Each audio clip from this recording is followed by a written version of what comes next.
गिबियावनो बयखौबो आंनि चेनेलाव बरायनानै लानाय जाबाय। दासिमनि मोननैसो खौरांफोरा जाबाय। थांनाय गोबाव समनिफ्रायनो तामुलपुरनि रायजो राजाफोरा गंसे दालांनि दाबि खालामबोबाय थादोंमोन।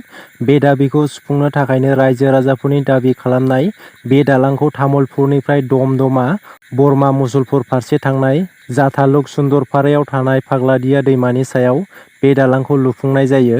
बे दालांखौ आसामनि गिबि मन्थ्रि हिमन्त बिश्व शर्मा आरो बिटिआरनि गाहाय मावफुं सोद्रोमा प्रमद बर' बिथाङा बेखेवनानै होयो।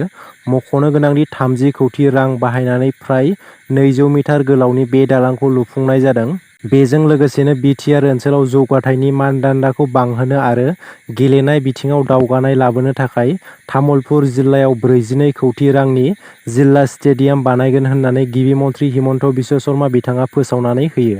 थांनाय साननैसो सिगां बिटिआर गोरोबथानि दफा बायदियै बिटिआरनि सिमाखौ सनितपुर आरो बिश्वनाथनि गं 41 गामिफोरखौ सोसननाय जादोंमोन आरो थालांबावनाय गामिफोरखौ साननैसोनि उनाव रायजो बेंगिरिया माखासे गामिफोरखौ थिसननायखौ फोसावबावगोन होननानै गिबि मन्थ्रि हिमन्त बिश्व शर्मा बिथाङा बुंथिनानै होदों।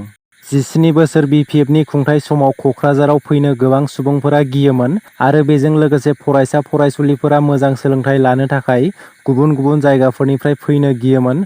नाथाय आथिखालाव क'क्राझाराव गोजोन फैबाय होननानै बे बाथ्राखौ बुंथिदों आसामनि मन्थ्रि अशक सिंघाल बिथाङा बड'फा इउएन ब्रह्म सुपार 50 मिशननि इन्जिनियारिंनि फरायसाफोरखौ लोगो हमनाय समाव बैफोर गोनां बाथ्राखौ बुंथिदों। क'क्राझाराव सिगांनि समाव गोबां दावराव दावसि जायोमोन आरो गुबुन गुबुन जायगानिफ्राय गोबां सुबुंफोरा फैनो गियोमोन। नाथाय आथिखालाव क'क्राझाराव गोजोन फैबाय आरो फरायसा फरायसुलिफोरा सोलोंथाइ लानो थाखाय बिटिआरनि खुंथायाव मोजां खाबु मोनबाय होननानै आसामनि मन्थ्रि अशक सिंघाल बिथाङा बुंथिदों। सिक्किमाव जानाय दैबानानि जाहोनाव दासिमाव गासै सा 14 सुबुंफोरनि जिउ खहा जाबाय लोगोसे सा 102 सुबुंफोरा गोमानानै दङ होननानै सिक्किम सरकारा फोसावनानै होदों।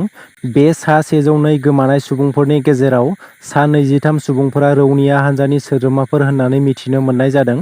तिस्ता दैमानि दैया गिख्रंथाव महर लानायाव सिक्किमनि गोबां न'-बां आरो लामाफोरा खुरखालांजादों। गोमानाय सुबुंफोरखौ नागिरनाय हाबाफारियाबो सोलिगासिनो दङ होननानै सिक्किम सरकारा मिथिहोदों। दैबानानि थासारिखौ नोजोर होनानै सिक्किम सरकारा पाक्यं, गेंटक, नामची आरो मांगाम जिल्लाफोरनि सरकारि आरो सरकारि नङै फरायसालिफोरखौ 8 अक्ट'बरसिम बन्द' फोसावनानै होदों। माइक्र' फाइनान्सआव लन लानाय लाख लाख आइजोफोरनि थाखाय गोजोनथाव खौरां। आसामनि गिबि मन्थ्रि हिमन्त बिश्व शर्मा बिथाङा बैफोरनि सायाव गोनांथार थांखि फोसावनानै होदों। माइक्र' फाइनान्सआव लन लानाय आसामनि आइजोफोरा लन सुख'नांगौनि गोनांथि गैलिया।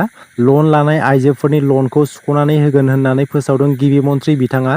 माइक्र' फाइनान्सआव लानाय 25,000 रांसिमनि लनखौ सुख'नानै होनायनि बाथ्रा फोसावनानै होदों गिबि मन्थ्रि बिथाङा। फैगौ 13 अक्ट'बरनि गेजेराव रायजोनि लाख लाख आइजोफोरा मोननो हागोन एनअसि। एनअसि मोनखांनायनि उनाव बिथांमोना फिन लननि थाखाय आर'जलाइ गथायफिननो हागोन होननानै गिबि मन्थ्रि बिथाङा फोसावनानै होदों। अंगनबादि मावफारियाफोरा आसाम सरकारनि हेंथायै गोख्रों सोमावसारदों। बाक्सानि जालाहौआव गेदेर खुद्रिसारनाय हाबाफारि लादों अंगनबादिनि मावफारियाफोरा। बे गेदेर खुद्रिसारनाय हाबाफारिया थांनाय 3 अक्ट'बरनिफ्राय थाद'नाय गैयाजासे फैगौ 7 अक्ट'बरसिम सानबानि थाखाय सोमावसारनाया सोलिबाय थागोन होननानै फोरमायदों अंगनबादिनि मावफारियाफोरा। मख'नो गोनांदि बिथांमोना गावसोरनि मोन 6 दाबिफोरखौ लानानै आसाम सरकारनि हेंथायै गोख्रों खुद्रिसारनाय हाबाफारिखौ लादों होननानै फोरमायदों।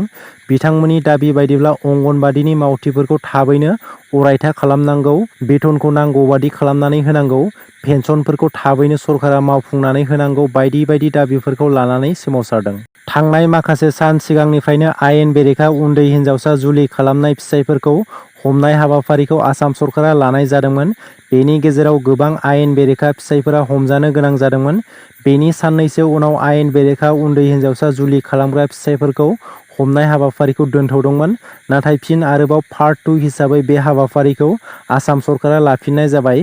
दासिमाव एबा पार्ट 2 आव आयेन बेरेखा जुलि खालामग्रा फिसायफोरखौ हमनाया दासिमाव सा 912 जन जाबाय होननानै मिथिनो मोननाय जादों।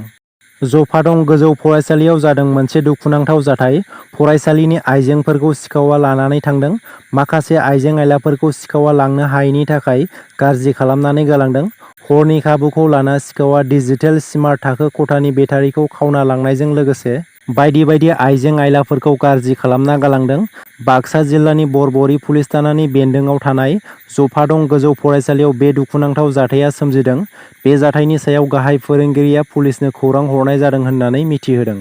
फैगौ लकसभा बिसायख'थिखौ बिथा खालामनानै दासान्दि बिटिआरनि सिङाव गुबुन गुबुन राजखान्थि दोलोफोरनि गेजेराव फोसावदिं मेल बायदिखौ लानानै गोबां सावरायलायनायखौ नुनो मोनगासिनो।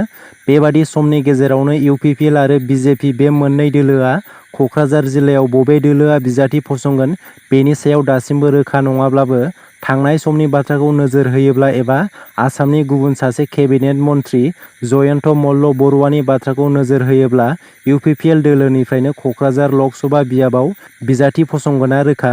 बे आयदानि सायाव मन्थ्रि अशक सिंघाल बिथाङा बुंदों दि क'क्राझार लकसभा बियाबाव इउपिपिएल दोलोनिफ्रायनो बिजाथि फसंगोना रोखा।